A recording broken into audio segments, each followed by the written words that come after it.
আমি খুব বিনয়ের সাথে অবাক হই যে ওনারা ভয় পাচ্ছেন কেন, যে ওনাদের যদি ক্ষমতায় যাবেনি তাহলে পিআর দেন, দিয়ে আপনি 56-60% ভোট পান, পায়া রাষ্ট্র চালান, না নাই তো।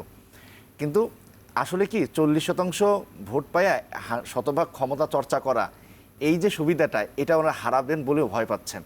আমরা বলি যে ভাই আমরা নির্বাচন পেছাইতে চাই না, আমরা দ্রুত নির্বাচন চাই, এবং নির্বাচন চাই বলেই ফ্যাসিস্ট আওয়ামী লীগের সময় বুকে পাথর চাপা দিয়েও নির্বাচন করছি। আর এই স্বাধীন সময় নির্বাচন চাইবো না, এটা মনে করার কারণ নেই।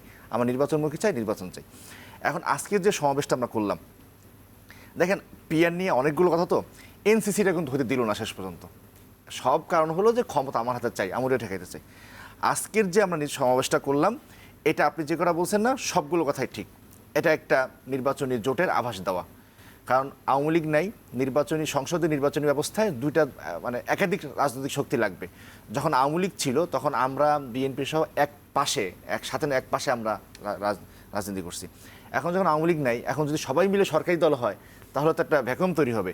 এই ভ্যাকুয়ামটা ভালো যায় না। আপনারা জানেন যে ৭১-এর পরে ভ্যাকুয়াম থাকার কারণে কিন্তু অনেক কিছু হয়েছে, বাকশাল হয়েছে। তো আমরা চাই পরস্পরের মধ্যে একটা সুষ্ঠু প্রতিযোগিতা। ১৫ বছরেও এই ভ্যাকুয়ামের কারণে এই অবস্থা হয়েছে। একটা সুষ্ঠু প্রতিযোগিতার মধ্য দিয়েই বিএনপি থাকুক, আরো অন্যান্য রাজনৈতিক শক্তি গড়ে উঠুক।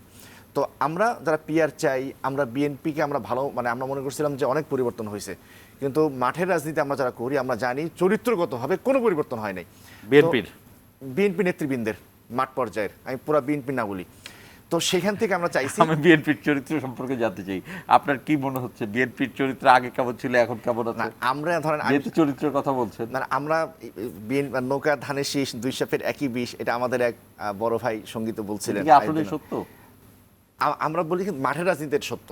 দেখেন চাঁদাবাজি একটুও কমে নাই, দখলবাজি একটুও কমে নাই। চাঁদাবাজি কি শুধু বিএনপি করছে?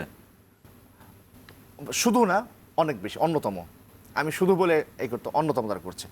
তো সেই রাজনৈতিক চরিত্র পরিবর্তন হয় নাই। সে কারণে বিএনপির বাইরে আমরা যারা আছি, সুষ্ঠু ধারা রাজনীতি চাই, কলুষিত রাজনীতি থেকে উঠে আসতে চাই, আমরা মিলে একটা নির্বাচনী জোটের আভাস আমরা দিতে চাইছি। ভয় দেখাতে চাইছি অবশ্যই। আমরা বলতে চাইছি যে বাংলাদেশের মানুষ শান্তি চায়, সাম্য চায়, মানবিক মর্যাদা চায়। একই সাথে সাথে বাংলাদেশের ইসলামপন্থীরাও একটা শক্তিশালী জায়গায় আছে।